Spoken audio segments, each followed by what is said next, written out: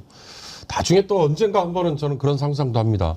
저렇게 주인공이라고 생각하는 분들을 가운데 세워두고 초대를 한 분은 그냥 양 끝에 곁에 네. 가서 서는 그런 장면도 아마 의미 있고 멋있을 것 같은데요. 모르겠습니다. 대통령이 되고 나면 이 의전 때문에 본인이 하고 싶어도 그렇게 못하는 경우가 그렇죠. 많아요. 네. 예, 이제 아유 절대 안 됩니다. 옆에서 곁에 이제 놔두지 않죠. 그렇지만 이재명 대통령은 그렇게 하고도 남을 것 같아서 한번 기대해 보겠습니다.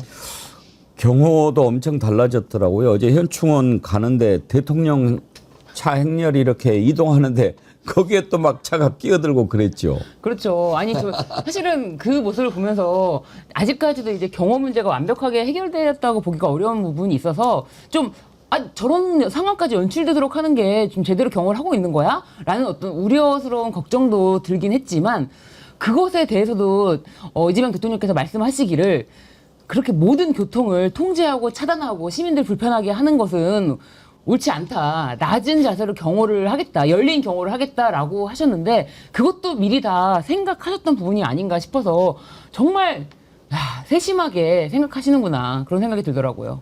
아까 안진걸 소장님 얘기하신 그 영상이 있는 모양인데 한번 볼 수 있을까요? 네. 지금 엄청난 화제가 되고 있어요. 김준혁 의원요? 네, 김준혁 TV 등등에 올라왔는데 예. 너무 한번 재밌어요. 일단 그렇겠는데요. 한번 보고 코믹한 싶습니다. 상황입니다. 예. 매우. 한번 보시죠. 봅시다. 이게 공항에서 보는 것 같은 거야, 이거 지금. 이게.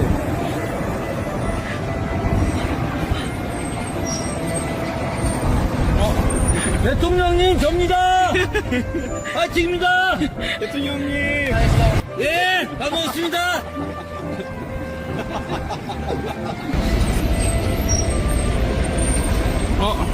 대통령님, 접니다! 파이팅입니다! 대통령님! 예! 반갑습니다! 여러 각도에서. 대통령님, 접니다! 파이팅입니다! 대통령님! 예! 반갑습니다! 와, 이럴 수가. 국회 행사 다 끝나고 예, 식사하고 이제 떠나는데. 예. 하는 길. 그때 차량 통제가 일부 있었나 봐요. 그러니까 김준혁 의원이 야 대통령님 나가나 보다 하고 본인이 기다리다가 이제 횡재한 거죠. 식사했어. 재밌습니다. 저는 이제 5년 내내 저런 인간적인 모습으로 예, 예. 김준혁뿐만 아니라 서민 중산층들을 챙겨주셔야 됩니다. 지금요, 일단 엄청나게 달라진 게 경제가 이제 막 원래 경제는 심리라고 하지 않습니까? 우리 또 경제 전문가 두 분이나 계신데 지금 코스피 코스닥이 완전히 폭풍이에요. 10개월 만에 2,800선을 넘어가지고 지금 현재 코스피가 2,826.11, 1.99% 올랐고 코스닥은 760.76, 1.41% 올랐는데 야, 윤경호 소장님 이게 벌써 이제 어떤 반응이죠? 그럼요. 기대 심리 있고요. 그다음에 이재명 대통령이 재임 중에 코스피 5천 언급을 했잖아요.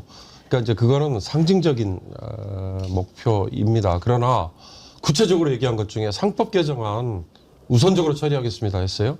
물론 경영주 그리고 대주주 이들은 뭐 축자사자 반대했죠. 지난번 국민의힘도 거기에 동조를 했어요. 그러나 소액주주의 권리를 지켜주는 거 이게 오히려 코리아 디스카운트를 없애고 한국의 주식시장, 증권시장 전체의 투명성을 오히려 끌어올리는 거다. 그러니까 이런 제도 개선 하나가 오히려 밖에서는 특히 해외 투자자들에게는 긍정적으로 보이는 거죠. 그리고 기본적으로 앞으로 재정에서 돈을 풀어야만 할 수밖에 없는 지금 오늘 아침에 발표됐지 않습니까? 1분기의 성장률 마이너스 0.2% 그리고 금리는 불가피하지만 부동산 가격 상승의 위험이 있긴 하지만 금리를 낮출 수밖에 없는 상황. 이 두 가지만 봐도 주식시장은 상당히 오름세 가능성이 높다 그랬는데 어제 오늘 이렇게 그대로 시장에 반영이 된 거 보면요. 예. 기대 심리 플러스 실제로 거시경제 여러 지표 뭐 이런 것들이 긍정적으로 갈 것 같습니다. 한진걸 소장님, 이 정도 기세면 3천 돌파하겠는데요? 그러니까 바로 이제 1호 행정명령이 비상경제 TF잖아요. 일단 정책 불확실성이 제거되는 것이요. 뭐 2,800 안팎으로 올라갈 것이고, 그 다음에 비상경제 TF를 꾸렸는데 주가 부양을 위한 조치들이 계속 나올 거거든요. 내수 활성화 조치 나올 것이고, 뭐 일각에서는 지금 민생회복지원금, 지역화폐 대폭 확대, 그 다음에 복지민생대책, 그 다음에 주가 조작하면 아예 그냥 폐가망신했다고 선언을 해버렸잖아요. 그러니까 이제 주주들은 지금 신이 났습니다. 해외 투자자들도 너무 좋은 거예요. 이 기세면 3천 바로 복원될 것 같습니다. 예. 그리고 이제 1년 내내, 이제 하반기 내내 내수 활성화 조치라든지 수출도 호조까지 겹쳐지면 올해 안에 4천도 갈 수 있습니다. 이 기세면요. 좋습니다. 예. 가야 됩니다. 그럼 또 주가가 올라가면 기업들도 신이 나지 않습니까? 아이, 살만 나는 예. 거죠. 근데 이제 지수로서 그렇게 가는 거 좋아요. 예. 좋은데 그걸 위해서는 시스템이 이제 굴러가야 되잖아요. 네. 지금 지난 6개월 동안 사실상 무정부 상태였지 않습니까? 맞습니다. 그러면 지금 이재명 정부는 섀도우 캐비넷이 있을 것이다라는 기대를 많이 했잖아요. 그러나 장관들은 총리의 제청이라는 절차를 거쳐야 되니까 예. 좋아요. 그러면 차관급 이상 사표를 제출했어요. 박성재 법무장관 빼고 나머지는 뭐 반려했어요. 그 이따가 말씀 뭐 나누겠죠. 그러면 차관들은 각 부처의 차관들은 즉각 포진을 해서 이재명 정부는 이렇게 준비된 정부다. 바로 발진을 한다. 그래서 어저께 그 비상경제 TF에 저는 새로 포진된 차관들이 와서 그립을 세게 쥐고 가는 모습, 그런 모습을 보여줬으면 어땠을까 하는 아쉬움이 좀 있었습니다. 예. 이제 뭐 하나하나 이제 풀어 나갈 건데, 아까 김준혁 의원한테 식사했어 하는 영상 보고 정경숙님, 왜 식사했어 소리에 눈물이 날까요? 데미안님, 뉴스 보는 재미가 흥행영화 보는 것보다 더 재밌습니다. 노무현 대통령에 대한 그리움을 이재명 대통령으로 치유하는 기분입니다. 저 모습은 노무현 대통령 때의 추억을 소환합니다. 그러시죠. 신우님, 신유진 변호사님 오늘 더 예뻐지셨습니다. 얼굴에 분노가 사라지고 행복이 가득 차올라서 그런가 봅니다. 감사합니다. 그러실 거예요. 예. 아까 신유진 변호사님 처음 만났는데 너무 좋아요 그러셨죠. 너무 좋습니다. 이렇게 날이 좋고 행복할 수가 없습니다. 정말 모든 게 제자리로 찾아가는 그 풍경이라는 노래가 절로 생각이 났습니다. 정말. 김숙희님, 이재명 대통령님 어제 하루에 쓴 역사가 빈 여백이 하나도 없는 히스토리입니다. 감동입니다. 그래요. 첫날인데, 그리고 그 전날 이제 대선 개표하느라고 별로 잠잘 시간도 없었을 텐데 어제 아주 일정이 빡빡했지요. 현충원 참배하고 국회 와서 취임 선서하고 야당 대표들 만나서 오찬하고 집무실 가서 인사 발표하고 참 정신없었을 텐데, 자, 어제 그 감격스러운 장면 몇 개만 한번 되돌아보지요. 저는 어제 연설 가운데 통합을 얘기하는 부분에 대해서 이게 정치인의 수사, 레토릭이 아니고 이렇게 와닿게 할 수 있구나, 그런 걸 느꼈습니다. 그러니까 진심을 담아서 얘기하는 것은 무게가 있고 울림이 다르지 않습니까? 어제 그 통합 얘기했던 부분 한번 들어보시죠. 이제 출범하는 민주당 정권 이재명 정부는 정의로운 통합정부, 유연한 실용정부가 될 것입니다. 통합은 유능함의 지표이고 분열은 무능의 결과입니다. 국민 삶을 바꿀 실력도 의지도 없는 정치 세력들이 권력 유지를 위해 국민을 편가르고 혐오를 심는 것입니다. 분열의 정치를 끝낸 대통령이 되겠습니다. 국민 통합을 동력으로 삼아 이 위기를 극복해내겠습니다.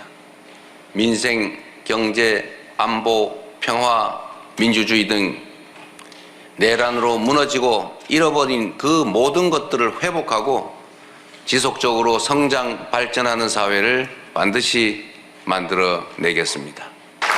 국민이 맡긴 총칼로 국민 주권을 빼앗는 내란은 이제 다시는 재발해서는 안 됩니다. 철저한 진상규명으로 그의 합당한 책임을 묻고 재발 방지책을 확고히 세우겠습니다. 공존과 통합의 가치 위에 소통과 대화를 복원하고 양보하고 타협하는 정치를 되살리겠습니다. 낡은 이념은 이제 역사의 박물관으로 보냅시다. 예. 낡은 이념은 이제 역사의 박물관으로 보냅시다. 지난 3년간 우리가 너무나도 그 분열의 상처 속에 살았기 때문에 이재명 대통령의 저 말이 더 가슴에 와닿았습니다. 신유진 변호사님. 네. 왜 통합이 안 되고 분열이 안 됐는가? 이 성찰에서 통합을 얘기하기 때문에 그 표현이 더 와닿는 거 아닙니까? 네, 맞습니다. 지금 나라가 어떻게 보면은 뭐 초반에 대구에 사시는 시민도 이제 댓글을 남겨주시지 않으셨습니까?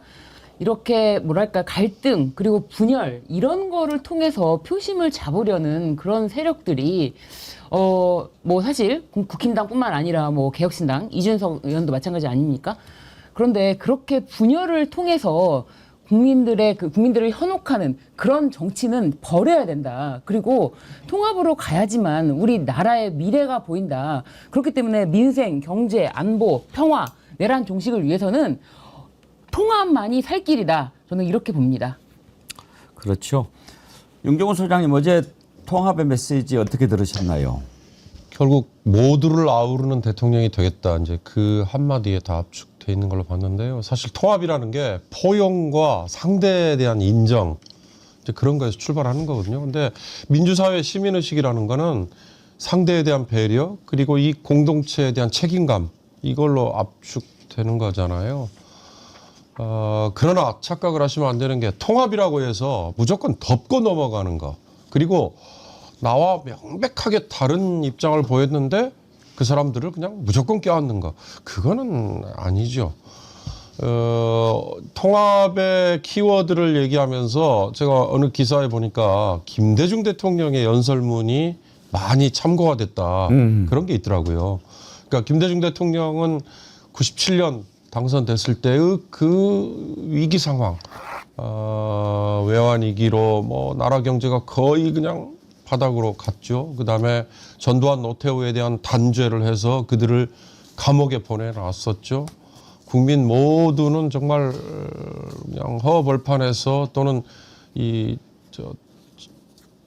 한파에 그냥 그대로 내 동댕이 쳐져 있는 것 같은 상황이었잖아요. 그러니까 그럴 때 보여줘야 되는 리더십, 거기서 나오는 통합 이거였는데 우리 이재명 대통령의 통합은 모두를 아우르는 거기에 뭐 다 녹아 있긴 했습니다만 앞으로의 과제, 사실 통합이라는 건요 5년 내내 이어가야 될 과제죠.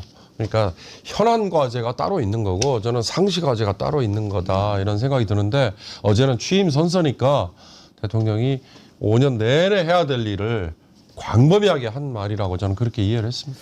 안진걸 소장님. 네. 나는 이것 때문에라도 이재명 대통령의 통합 약속을 믿는다. 어떤 겁니까? 일단은 어제 이미 너무나 상식적인 행동을 보여줬잖아요. 윤경호 소장님 말씀처럼 특별히 노력해야 될 국정과제가 있는가 하면요. 그냥 일반 시민들도 잘하는 상식선의 통합이 있습니다.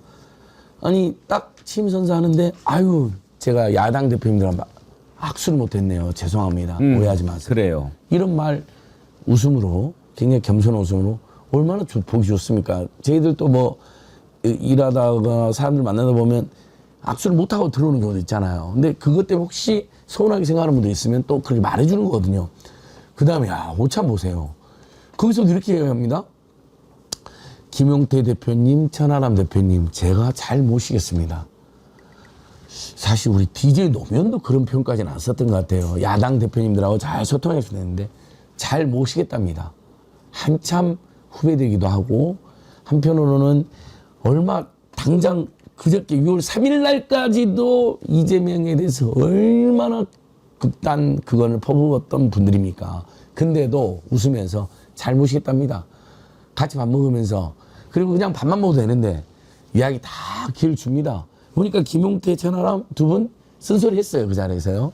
뭐 당연히 할 수 있는 소리라는 생각도 들지만 천하람도 좀 세다는 느낌도 들어요. 근데 다 듣습니다. 얼마나 좋습니까? 이것 때문에 믿을 수가 이것 때문에도 믿을 수밖에 없고요. 아무튼 통합은 봉합과는 다릅니다. 하지만 진정성을 가지고 마음을 열고 이렇게 대하는 것 자체가 너무 새로운 대한민국, 진짜 대한민국입니다. 예. 예. 윤석열 얘기하고 싶지 않지만 대통령의 통자는 통솔하다 그 통의 뜻도 있지만 통합, 아우르고 모으고 하나로 만드는 그 통입니다. 그런데 윤석열 어떻게 했습니까? 대통령 당선되고 나서부터 야당을 한 번도 안 만났습니다. 그런 자는 대통령 자격이 없는 거죠.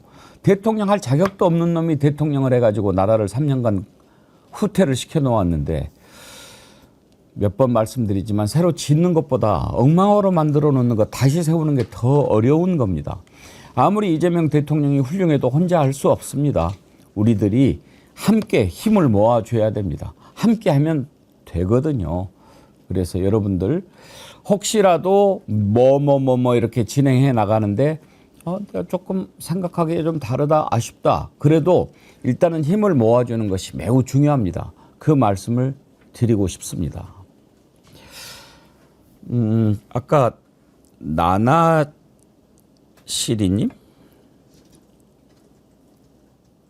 나나시리님이 재밌는 글을 하나 보내셨어요. 어제 누가 그러더라고요. 저들은 좋겠다. 우리는 실패하면 윤석열 같은 대통령 얻고 저기들이 실패하면 이재명 같은 대통령 얻고 우리는 늘 손해보는 장사 화나요. 그게 대선 며칠 전부터 그런 짤이 돌더라고요. 아이고 이번 찍으신 분들이 행복하겠어요. 결과적으로 이재명이 대통령 되면 좋은 나라 만들 거니까 이 윤석열로 망쳐놓고 본인들이 피해를 보는 게 아니라 이재명이 돌아오니까 이제 되니까 이번 찍으신 분들은 좋겠다라고 이런 글이 돌더라고요. 제가 농담 한마디 할까요? 월드컵 축구할 때 돈 내는 거 배팅. 네. 우리나라가 질 것 같은 느낌 많이 들잖아요. 실력이 상대적으로 처지니까. 그러니까 돈은 상대편에 걸고요. 그럼 결과적으로 이기면 우리나라가 이겨서 좋고 돈은 지면 돈은 벌고. 그렇죠. 예, 그 통합이라고 외칠 자격도 없는 자들이 있는데 방금 전에 속보가 떴는데 권성동 원내대표 사퇴했다고 하네요. 참 뻔뻔하기 그지없는 자입니다. 아이고 그렇게 김문수 쫓아내려고 했다가 실패했으면 그때 그만둬야죠. 추억의 메텔 박경은님 어제 권성동이 한번 보세요. 인간에 대한 예의가 얼마나 없는지요. 국민 주권의 나라 국민 대통령을 앉아서 맡고 여사님 90도로 인사하는데 노룩하는 모습. 그게 인격의 본 모습이죠. 아유 정말 어제 그거 보는데 나쁜 놈이야. 네, 정말 뻔뻔한 놈 아주. 자 인사 한번 살펴볼까요? 어제 중요한 위치에 있는 사람들 먼저 급한 인사를 먼저 했습니다. 김민석 국무총리, 이종석 국정원장 그리고 강훈식 비서실장 이렇게 임명을 했는데 비서실장은 임명이고 이제 국무총리하고 국정원장은 청문회 거쳐야 되니까 지명이지요. 김민석 국무총리 지명자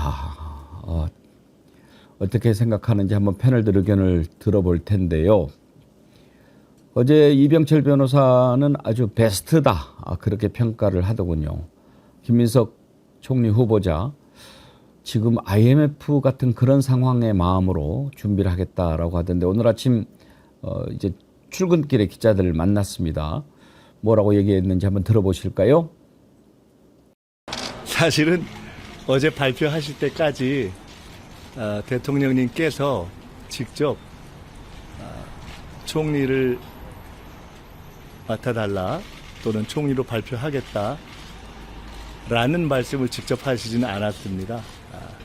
무언가 어떤 형식으로든 일을 맡기시면 해야 한다는 그 일이 무엇이든지 간에 생각을 하고 있었습니다.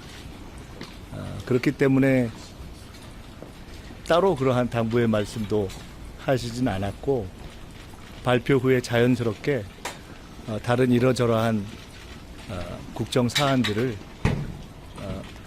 의논드리는 자리를 갖는 것으로 이어졌습니다. 그러나 만약에 말씀을 직접 안 하셨지만 당부가 있었다면 그 당부의 말씀이 계셨다면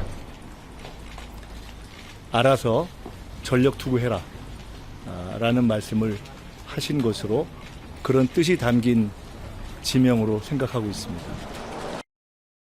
예, 윤경호 소장님, 김민석 국무총리 카드 어떻게 보십니까? 이재명 대통령과 그냥 한몸 혼연일체. 그러니까 현재 상황에서 이재명 대통령이 가장 신뢰하는 정치인으로 김민석 총리 후보자가 꼽힌 거다 이렇게 보여요. 조금만 시계를 돌려보면 이재명 대통령이 전당대회에서 대표로 선출될 때 김민석 최고위원은 수석으로 가장 많은 득표 됐죠. 그 이후에 김민석이라는 수석 최고위원은 이재명 당대표를 옹위하고 보호하고 뭐 거기에 가장 앞장섰죠. 그 사이사이마다 위기가 많았어요. 이제 그거를 해내는데 이제 뭐 돌격대장 플러스 선봉대장 플러스 참모 플러스 뭐 다 역할을 했으니까 지금은 김민석이라는 정치인 개인에 대한 평가, 그가 과거에 보여줬던 여러 이력들, 좀 아쉬운 대목 이런 게 그냥 이재명 대통령의 인기, 이재명 대통령에 대한 기대 이거에 다 녹아 들어가는 상황으로 저는 보입니다. 중요한 거는 저는 가장 바람직한 건 노무현 대통령이 이해찬이라는 총리를 지명하면서 실세 총리를 만들어줬는데요. 그건 이해찬이라는 총리가 무슨 뭐 위세 당당하게 뭐 다니고 뭐 좀 표현이 그렇습니다. 뭐 호가호위하고 이래서가 아니고 노무현 대통령은 그때 뭐라고 얘기를 했느냐. 저는 5년의 임기지만 대한민국의 미래를 위해서 해야 될 일을 대통령과 청와대 참모들에게 시켜서 제가 맡겠습니다. 현안은 총리와 내각에서 해주세요라고 얘기했거든요. 저는 그런 점에서 노무현 이해찬 그 패키지가 가장 바람직했다고 생각했는데 앞으로 이재명 대통령도 김민석이라는 총리를 그렇게 활용할지 그 대목에서 좀 기대를 해보겠습니다. 예, 진유진 변호사님, 네. 지금 김민석 총리 후보자가 국회의원이잖아요. 맞습니다. 그런데 총리, 장관 이런 자리는 국회의원직을 유지하면서도 할 수 있죠. 네, 맞습니다. 국회법 29조에 겸직이 허용되는 그 두 가지 국무총리, 국무위원 규정이 되어 있는데요. 근데 사실상 이제 국회는 아무래도 행정부를 견제하는 역할을 해야 되는 것이고, 그래서 뭐 총리직을 하면서도 국회의원직을 반드시 그만둬야 되는 건 아니지만, 그럼에도 불구하고 제가 봤을 때 특히나 이번 이재명 대통령 시대에는 일할 사람을 총리를 뽑고 일할 사람을 뭐로 뽑기 때문에 국무총리로서의 일만 하기에도 제가 봤을 때는 24시간이 부족하다. 그런 생각이 들어요. 그래서 이게 법상 겸직이 허용되어 있으니 겸직을 하겠다. 이렇게 해서 두 가지 업무를 다 처리할 수가 없을 것 같아요. 그렇기 때문에 제가 봤을 때는 법 문제가 아니라 아무래도 정말 올인하도록 일을 하려면 이거를 국회의원을 유지하는 것은 좀 적당하지 않은 것으로 보여집니다. 그 전에 정홍원 총리, 김황식 총리도 맞습니다. 그때 국회의원이었던가요? 네. 국회의원직을 유지하면서 총리를 하기도 했고, 또 네. 정세균 국회의장도 의원직을 유지하고 총리를 하기도 했어요. 네.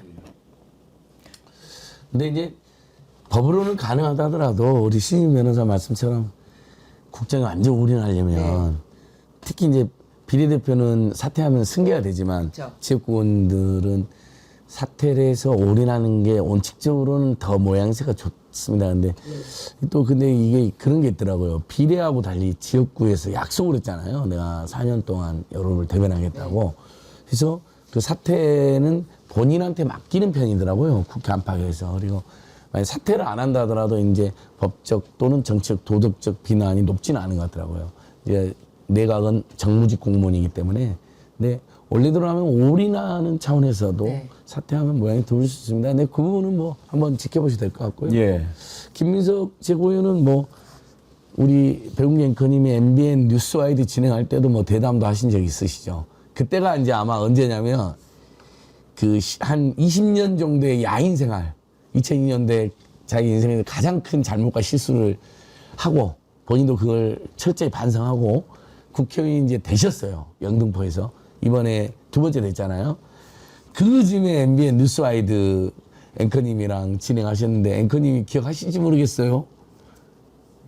예, 뭐 저하고는 또 인연이 좀 그러니까 오래돼요. 제가 오히려 지금 질문해보는 거예요. 그러니까 그때 그 한 20년 고생하고 돌아왔던 그 김민석하고 이렇게 대담하시는데 뉴스와이드 어떠셨어요? 제가 오히려 물어봅니다. 뭐 그때가 뭐 딱 기억이 나지는 않지만 워낙 이제 그 김민석 총리 후보자가 처음 정치 시작할 때부터 제가 예, 봤기 때문에 인연이 좀 있고요. 또 다른 뭐 인연도 있고 최근에도 목욕탕에서 자주 봅니다. 진짜로요? 아니, 그러니까 같이 약속하고 가신 거 아니면 우연히 맞으신 거예요? 다니는 목욕탕이 같아요.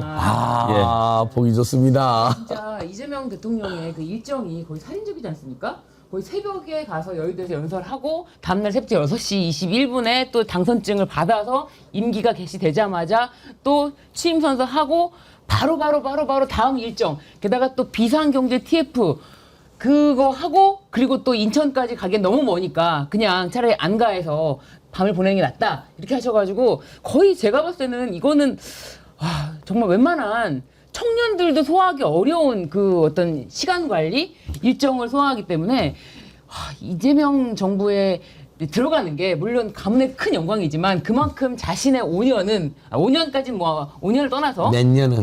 몇 년은 내려놓는다. 아예 그냥 1분 1초도 모두 다 정말 이 나라를 위해서 일한다. 그런 마음으로 들어가는 게 아닌가 싶습니다. 그리고 강훈식 비서실장도 사실은 임명 그 순간에는 다 미소가 있었는데 그 비상경제 TF가 끝나고 나서의 그 화면에 잡힌 얼굴이 굉장히 이렇게 좀 지쳐 보이는 모습. 첫날부터 강행군이구나. 역시 실용주의 이재명 대통령답다. 이래서 우리가 이재명 대통령을 뽑았지. 그런 생각이 들게 하는 그런 어떤 첫날의 행보가 아니었나. 네. 예. 이지혜님, 아자아자 앉은 걸 저렇게 멋지고 잘생긴 사람 처음 본다. 아이고, 왜 그러세요? 아이, 그러지 마세요. 근데 제가 이제 이재명 대통령 개인적 인연이 있으니까 제가 약간 에피소드 같은 걸 이제 이번 주까지는 좀 저희 방송들이 좀 그런 소소한 것도 해도 될 것 같아요. 좋아요. 일단 굉장히 건강합니다. 건강하세요? 그 단식할 때 국회 앞에서 단식했잖아요. 그쵸. 정치검찰 규탄하고. 그때 제가 몇 번 갔는데 굉장히 힘들어 보여요. 근데 화장실 같이 하자 하더라고요, 저한테. 혼자 가기 심심하니까. 시간 같이 가는데. 야, 힘들지만, 너는 왜 밖에만 있냐? 막 이렇게 농담도 던져요. 아니, 대표님, 지금 그런 이야기 할 정신이 있으시 아니, 너 왜 밖에서 고생하냐고. 그때가 한 10며칠째거든요. 예. 사실 화장실 같이 가자는 건 이제 잠깐 부축의 의미도 있고 경호의 의미도 있었는데 제가 이제 지방 봤는데 그 상황에서도 하고 싶은 말 하고 농담을 던지고 야, 대표실 잠깐만 가자. 좀만 시작으로 대표실 가가지고도 아니 자네는 왜 밖에만 있는 거야? 이렇게 물어보더라고. 안에 들어올 생각은 없어요. 대표님 저는요 밖이 좋습니다. 근데 그 순간 참 딱한 친구네 막 이러면서 그 10며칠째네. 그러면 원래 말하기도 어렵다는 거예요. 그때 제 원래 알았지만 받은 느낌이 체력이나 건강이 참 좋다, 다행이다. 두 번째 그 와중에도 참 낙관과 유머가 있구나. 그래서 이 지도자의 낙관과 유무는 매우 중요한데요, 여러분. 어쨌든 우리 국민들의 민생이나 경제나 지금 대한민국 상황이 아주 녹록지 않은데 심각하게 이걸 받아들이는 진정성과 동시에 이걸 돌파할 수 있다는 낙관과 용기가 있어야 돼요. DJ가 그러지 않았습니까? 보면 DJ 굉장히 죽을 고통을 겪었지만 국민들한테 한마디씩 유머를 던지지 않았습니까? 유엔에서 연설할 때도 영어도 전라도식으로 하더라고요. 코리아 파이널리 코리아 페니실리아 is 미니피케이티드. 똑같아. 네. 아니 난 요즘 이제 한반도는 반드시 재통일돼야 됩니다 이러는 건데 그 억양이 파이널리가 아니라 파이널리. 근데 그때 많은 사람들이 굉장히 빵 터졌거든요.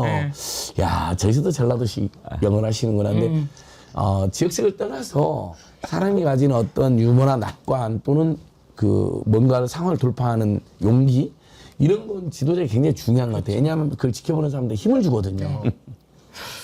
그 얘기하니까 저도 그 생각이 나는데 박지원 의원이 정치하기 전에 미국에서 사업을 했잖아요. 네. 한인회 장가시고 네, 그랬죠. 네, 예, 가발 만드는. 네. 근데 이렇게 이제 일을 하는데 옆에서 무슨 영어를 하는 것 같은데 약간 전라도 소리가 들리는 것 같아가지고 가서 봤더니 거기 이제 관리자가 그 영어로 통화를 하면서 You know, you know, you know, 예. 참 그랬다고 그러니까. 재밌네요. 그 DJ 영어 하니까요. 네. 제가 한마디만 해드릴게요. 그러니까 전두환 시절에요. DJ 사형 이제 선고했다가 무기징역으로 했다가 미국으로 보내잖아요. 예. 레이건 방안을 이제 엿바꿔 먹고 DJ를 보낸단 말이죠. 그래서 DJ가 미국에 체류해요. 그 미국에 체류할 때 CBS의 테드 커펠이라는 유명한 앵커가 예. 진행하는 프로그램에 DJ와 전두환 정부에서 봉두환 나중에 외무위원장도 하셨던 예. 봉두환 TBC의 출발 새 아침인가 TBC의 앵커를 진행했죠. 했던 네. 뉴스 전망대. 예. 근데 이제 봉두환 그 앵커가 영어를 비교적 잘 해요. 뭐 특파원 출신이고. 워싱턴 특파원 했고. 예. 두 분이 직접 출연을 해서 테드 코펠 가운데 두고 예. 직접 영어로 얘기를 하는 거예요. 한국의 인권 상황, 민주화 상황에 대해서. 그러니까 이제 논리적으로는 당연히 봉두환 앵커가 진짜 궁색하죠. 근데 DJ의 그 투박한 전라도 영어가 미국 사람들에게 더 귀에 쏙쏙 들어왔다는 거예요. 예. 아까 앵커가 말씀하셨잖아요. 진심을 담아서 네. 하는 얘기는 발음이 중요한 게 아니다. 억양이 중요한 게 아니다. 그 제대로 그때 배우기도 쉽지 않았을 텐데 또 교도소 수감 생활을 오래 하셨지 않습니까? 그 안에서 또 영어 공부를 열심히 하셨다고 그러더라고요. 예. 자, 어제 그렇게 인사도 발표하고 그랬는데 어제 인사 발표하면서 그 얘기를 듣는 순간에 정말 이건 혀를 차는 걸 넘어서 좀 분통이 터지던데요. 이재명 대통령이 이제 용산에 들어가서 직무를 시작해야 될 거 아닙니까? 아니 그런데 세상에 프린터도 없고 뭐 아무것도 없더라는 거예요. 심지어 뭐 필기도구 갖다 줄 사람도 없고 완전히 이건 뭐 무덤 같다 그런 표현을 쓰던데 참 이거는 정말 나 그 얘기를 듣는 순간에 이거 뭐 어떻게 처벌할 법이 없나 막 그런 생각이 들더라고요. 그거 한번 들어볼 텐데 22,000명이 넘게 보시는데 아직 10,000명이 좋아요를 안 누르셨다고. 이거는 안 됩니다. 좋아요 눌러주세요. 좋아요 꼭 눌러주세요. 네, 매우 자, 어제 좋습니다. 이재명 대통령 그 말했던 부분 한번 들어보시죠. 지금 용산 사무실로 왔는데 꼭 무덤 같습니다. 아무도 없어요. 예, 필기도구 제공해 줄 직원도 없군요. 예, 컴퓨터도 없고 프린터도 없고 황당무계합니다. 그래도 다행히 준비된 게 있어서 인선 발표를 하도록 하겠습니다. 아니, 저게 말이 됩니까? 이주호는 대통령 대행으로 있었잖아요. 그러면은 곧바로 대통령 직무를 시작해야 되는데 대통령 대행이라는 자가 그런 걸 기본적으로 챙기고 해놔야지. 그렇죠. 어떻게 일하는 애들까지 하나도 없게 그렇게 만듭니까? 그 그러니까 6월 3일 투표일이잖아요. 6월 2일 저녁에 제가 용산에 비서관으로 근무했던 이제 개인적으로 지내는 후배와 마침 만남이 있었어요. 그날 오후에, 그러니까 6월 2일 오후에 정진석 비서실장이 비서관급 이상을 모아놓고 마지막 이를테면 회단식을 했답니다. 회의. 그리고 이제 각자 짐 싸고 나왔대요. 그런데 그렇게 사무원정조차도 없었다. 이 얘기에 저는 정말 충격을 받았는데, 총무비서관이라는 직책이 있잖아요. 아마 윤석열과 그 검찰에서 같이 일을 했던 강모 씨일 겁니다. 이제 그 총무비서관이 나와서 이 인계 작업을 하는 걸 맡았대요. 근데 그렇게 되면 이 총무비서관이 이건 뭐 전횡을 넘어서 제대로 임무이행을 안 한 거죠. 그리고 대통령실이라는 곳에는 이제 경호 인력도 있지만 나머지 이를테면 뭐 엔지니어들, 기계실이라든지 뭐 정비라든지 뭐 이런 인력들이 있거든요. 마찬가지로 각 비서실마다 사무직원들은 그건 당연히 있어야 되는 건데 그조차도 싹 치워버렸다고 그래서 제가 이 자들은 지들이 선거에서 질 걸 미리 예견했구나. 뭐 다 얘기를 했겠죠. 아니 근데 말이 안 되는 게 저는요 지난번에 최상목인가 한덕수인가가 윤석열 탄핵됐을 때 그때는 아마 최상목이었을 것 같은데 정진석 이하 그 수석들이 다 사의를 표명을 했어요. 근데 수리를 안 했어요.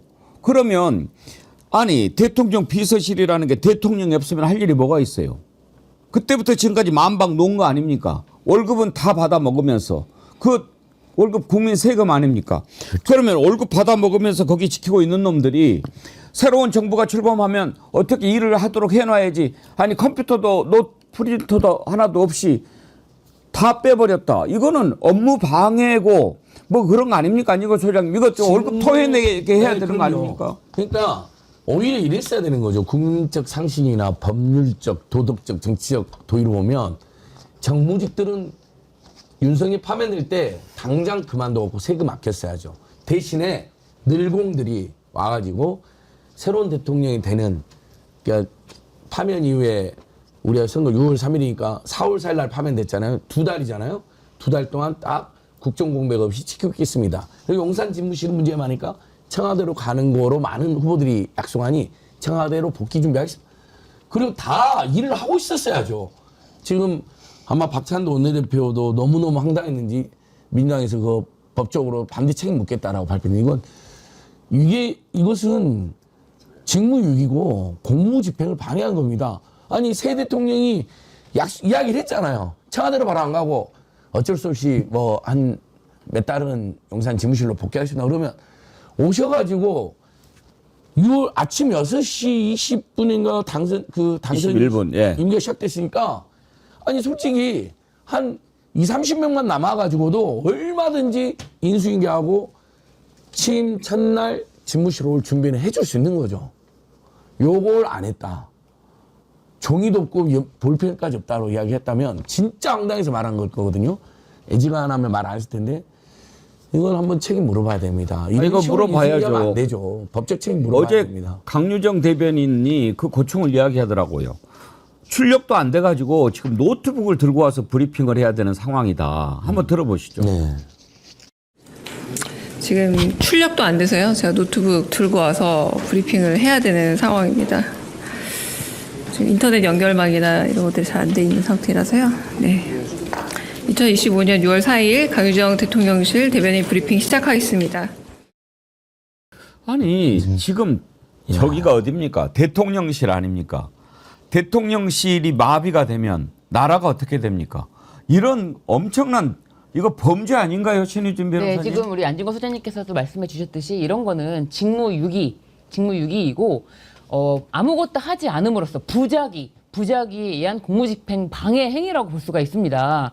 지금 이렇게 인수인계라는 것이 명백하게 자신들의 의무가 있음에도 불구하고 이런 의무를 저버리고 인수인계를 하지 않고 아예 사표를 내고 아예 뭐 나오지 않고 지금 뭐 파견된 공무원들은 다 자기 자리로 갔다라고 라고 하는 것이 이것은 어디까지나 새 정부의 출범에 돕지 않겠다라는 자신들의 소극적인 저항이라고 보겠지만 그거는 법적으로 책임을 물을 수 있는 부작위에 의한 공무집행 방해 또는 직무유기죄 여기까지도 해당될 수 있기 때문에 이거는 엄정하게 좀 따져야 됩니다. 아니 지금 새 대통령이 와서 지금 우리 나라를 세우려고 다시 정말 이 망가진 나라를 세우려고 지금 한시바삐 일해도 일하는 것에 대해서 도움을 주지는 못할 망정 여기를 어떻게든 발목 잡으려고 이렇게 방해하는 이거는 적극적인 방해보다 더 나쁜 행위라고 저는 보여집니다. 내부에서 일어났기 때문에 이 내부에서는 이런 행위를 통해서 적극적인 방해 행위를 할 수 있는 이런 거를 다 계획적이고 이거는 자신의 의무를 저버린 행위로서 엄정하게 법적 책임을 반드시 물어야 할 사안입니다. 지우아빠 헬리님 무덤 맞지요? 귀신들이 빠져나갔으니. 아 진짜 어제 그거 듣는데 정말 이거 황당함을 넘어서서 아주 분노가 치밀어 오르더라고요. 어떻게 그렇게 할 수가 있어요? 나라를 진짜 나쁜 자식들이에요. 아까 권성동 얘기했는데 김교무님이 이런 글을 주셨어요. 사람이 개한테 인사해 보세요. 개는 인사 안 해요. 정말 사람 아닙니다. 사람 아니에요. 190명인가 지금 복귀 명령 내려서 이제 예. 명은 어쩔 수 없이 일반 직원들은 있어야죠. 그 사람들은 있었어야 될 사람들인 거잖아요. 저는 정진석도 나쁘지만 이주호가 더 나쁘다고 생각해요. 대행이 자기 일을 안 한 거죠. 그 일을 해야죠. 그러면서 또 임명할 건 임명하고 사표 수리할 건 수리하고 다 했더라고요. 그 사이에 물러나기 직전까지. 이런 자들이 지금 정부에 있었으니까요. 혼을 내주는 차원에서 문소개외님이 올린 재미있는 댓글 하나 소개해 드릴 테니까 기분 한번 푸십시오. 이런 글을 어딘가에 올렸던데 참 재미있었어요. 약간 그 뭐랄까 하루 사이에 탬버린 전공한 영부인 보다가 피아노 전공한 영부인 보니까 노래방에서 놀다가 예술의 전당 온 기분이고 그렇다. 야, 재밌죠? 재밌네요.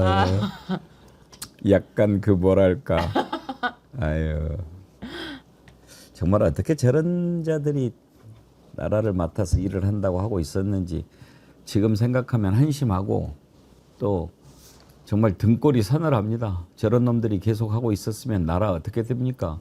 3년간 무너뜨린 거 다시 세우는 것도 깝깝한데 5년 무너뜨렸으면 그거 다시 세울 힘도 없을 뻔했어요. 아니 근데 윤석열이라는 그 개인은 그렇다 치고요. 근데 그 윤석열을 옹이하고 여전히 지금도 손을 잡으려고 하는 국민의힘 그리고 또 보수 세력 그들은 좀 이성적이고 합리적인 판단 그 잣대를 댈 일은 그 잣대로 좀 봐주시고 다른 거는 좀 달리 보고 이게 왜 안 될까 모르겠어요. 그냥 맹목적으로 한쪽에 딱 입장을 세우고 좌표를 꽂으면 거기에 대해서 무조건 따라가야 되고 무조건 지지를 해야 되고 그거는 아니지 않나요?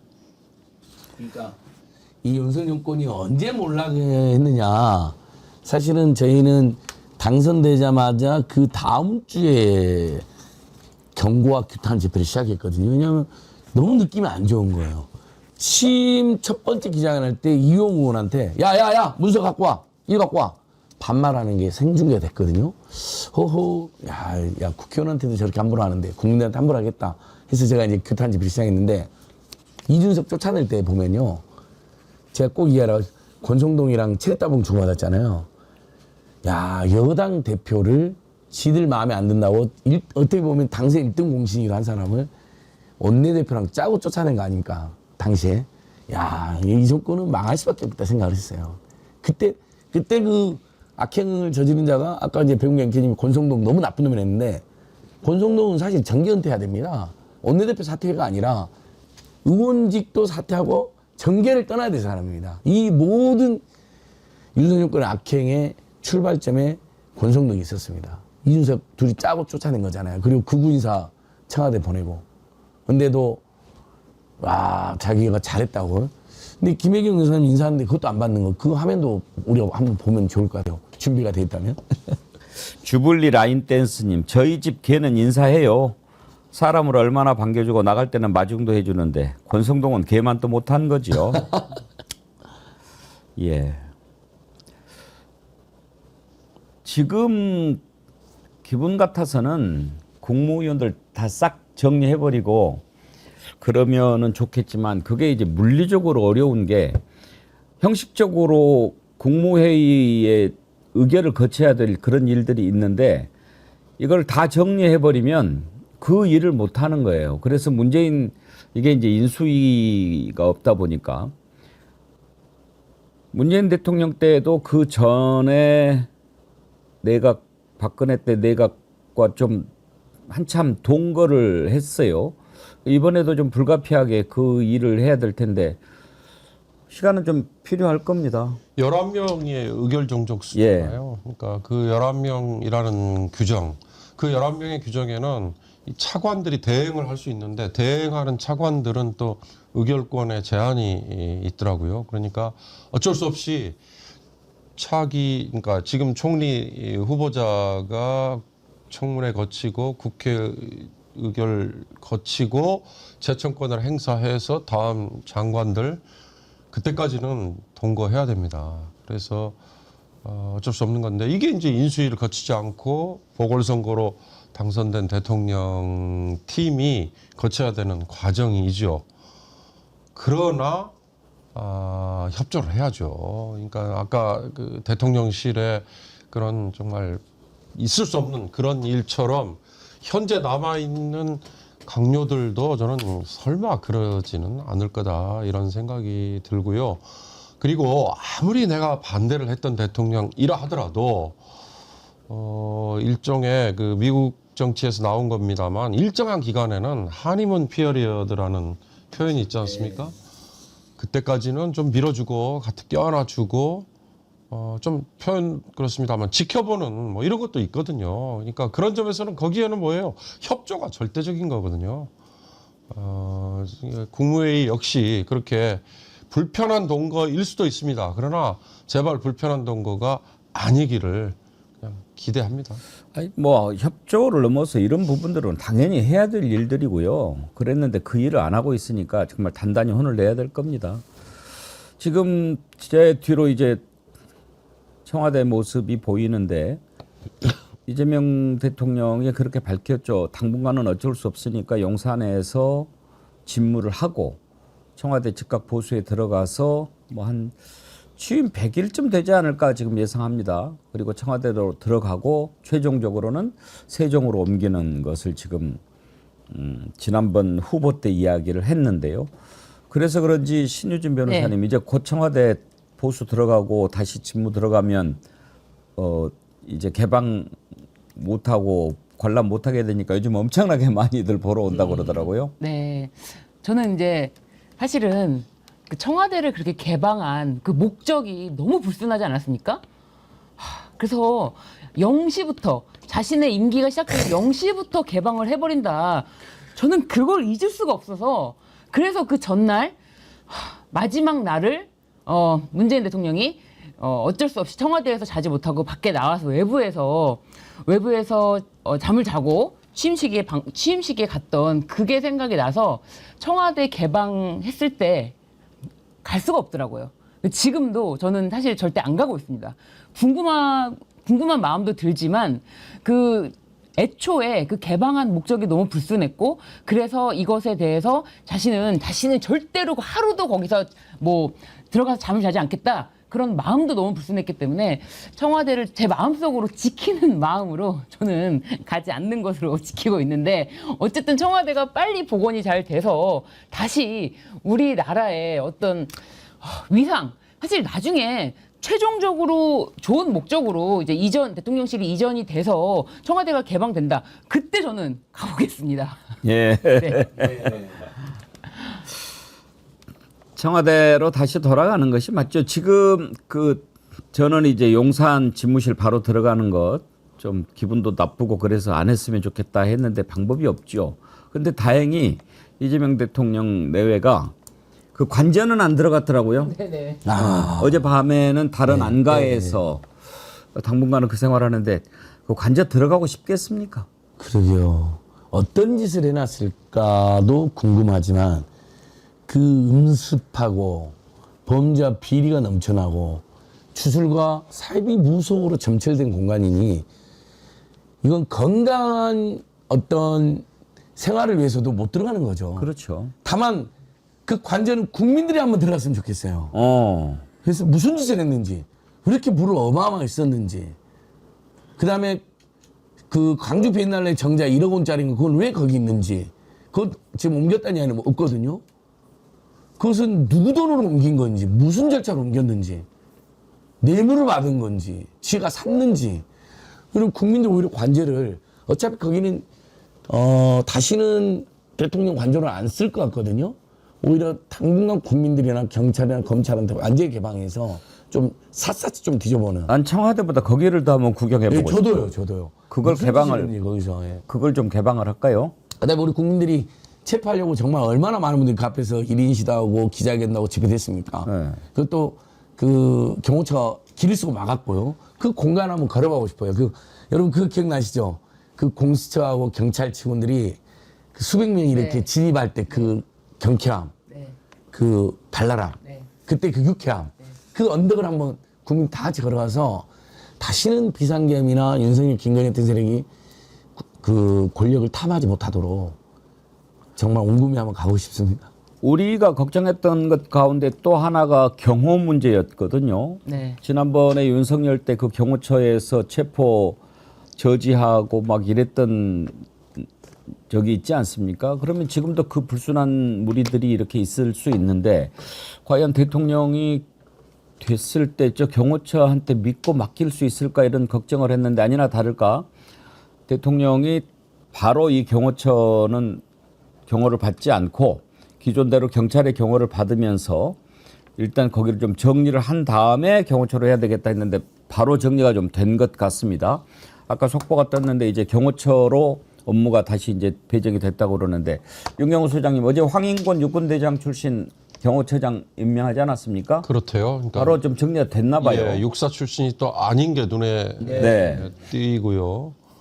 경호처라는 곳이 이미 이제 기득권 세력화 됐더라고요.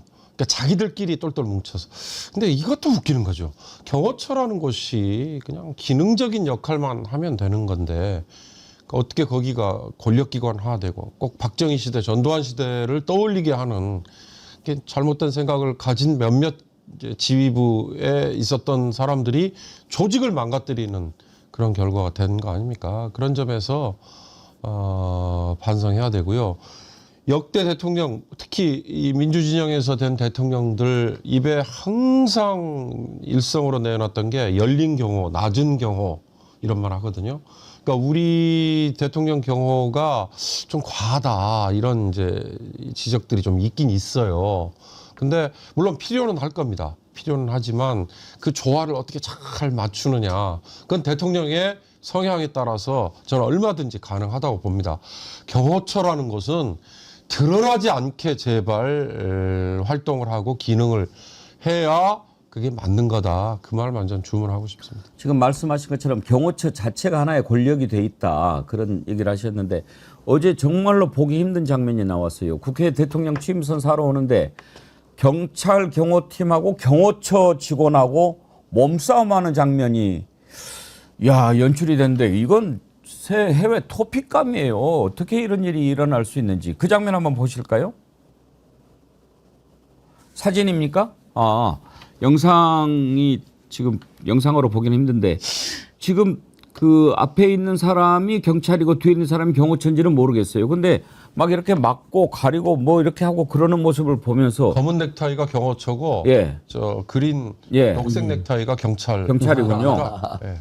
그러니까 너는 뒤로 빠져 뭐 이런 식으로 지금 서로 하는데 아니 대통령이 바로 옆에 있는데 경호처 직원들이 저 짓을 하고 있으면 되겠습니까?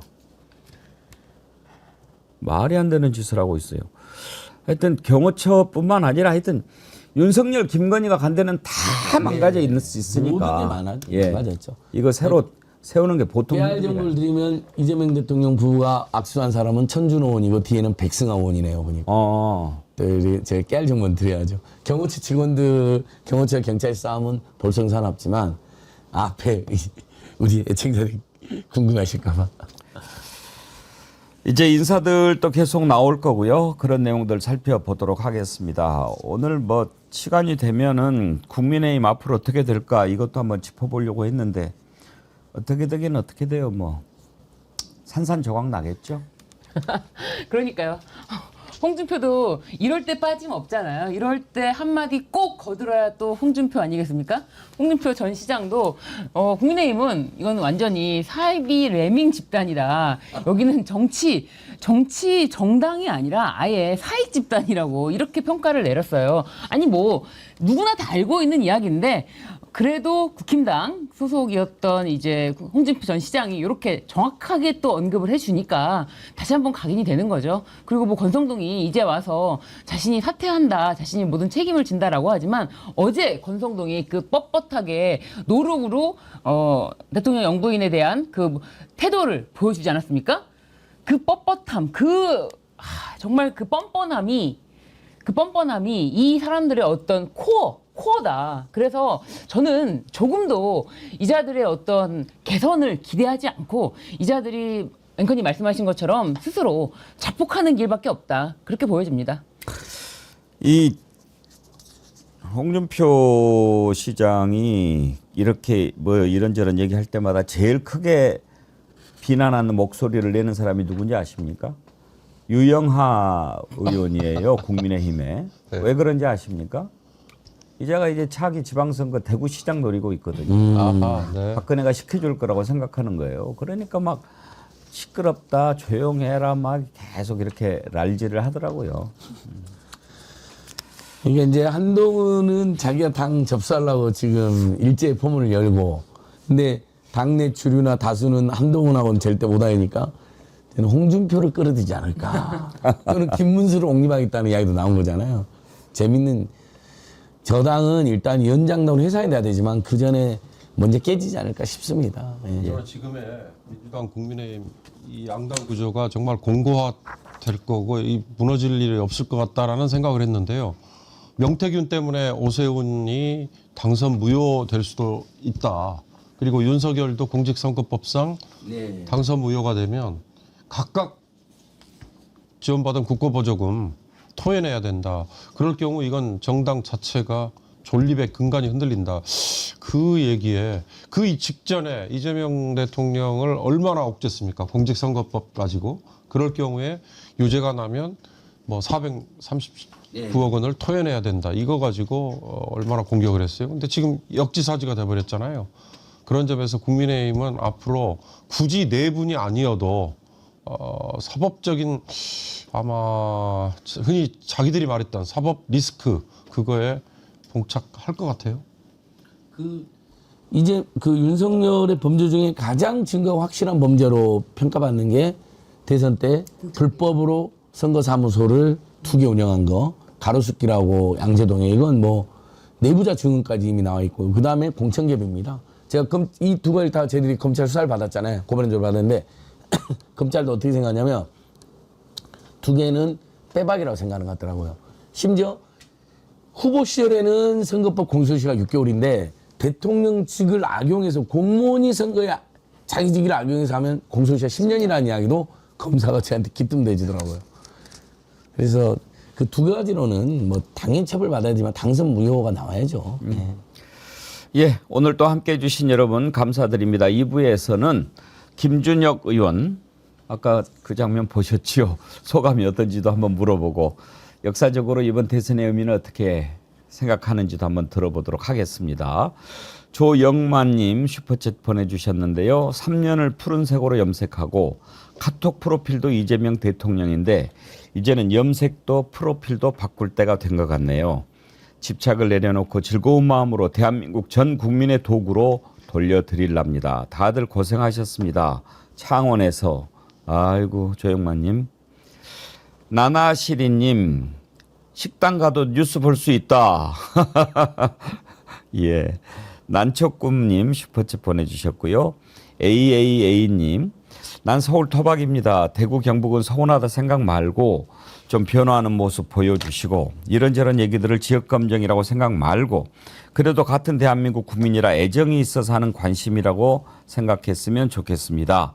이젠 다 같이 이재명 정부 믿고 함께 좋은 대한민국 만들어 갑시다. 대한민국 국민은 위대하다라면서 엄지척 해주셨습니다. 고맙습니다. 깨어있는 시민의 조직된 힘입니다.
깨어있는 시민의 조직된 힘입니다.